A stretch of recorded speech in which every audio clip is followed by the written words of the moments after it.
priorizar um pouco mais a minha rotina.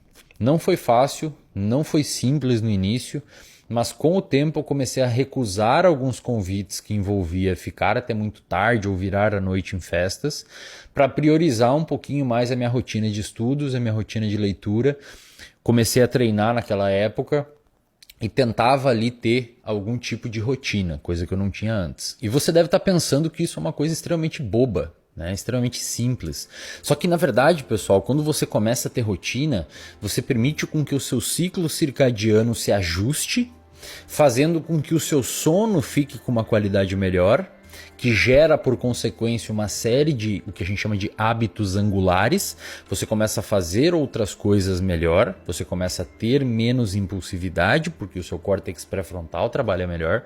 Aliás, se você quiser ter acesso a uma excelente aula sobre sono, eu fiz lá no reservatório de dopamina, na verdade 2 grandes aulas sobre sono. A aula 007, onde eu ensino como dormir bem sem remédio, usando as estratégias da neurociência, e uma aula 050 e poucos, se eu não me engano, que eu explico a neurobiologia e a neurociências de um cérebro privado de sono.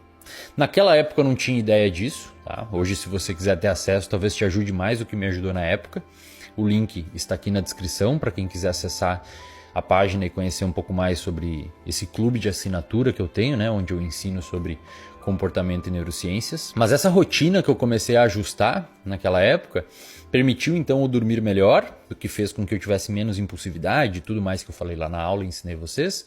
E permitiu também que o meu alerta ficasse melhor. Eu comecei a ficar com um alerta bom, o que fez com que aquela névoa que tinha na minha cabeça, parecia um saco de areia dentro da minha cabeça, sumisse. Eu simplesmente comecei a conseguir entender um pouco mais as coisas e comecei a ter insights. Eu comecei a ter capacidade de insight aprimorada e juntar as peças do todo e entender o mundo por uma perspectiva mais global, por uma perspectiva mais holística. Então eu sei que parece bobo, parece simples, mas muitas vezes essas coisas simples resolvem 80% dos problemas na sua vida. É a regra de Pareto. A regra de Pareto diz isso. Você muda 20% das coisas e elas têm efeito sobre 80% das coisas da sua vida. Regular o sono e regular a rotina teve isso em minha vida e permitiu com que aumentasse a minha clareza mental.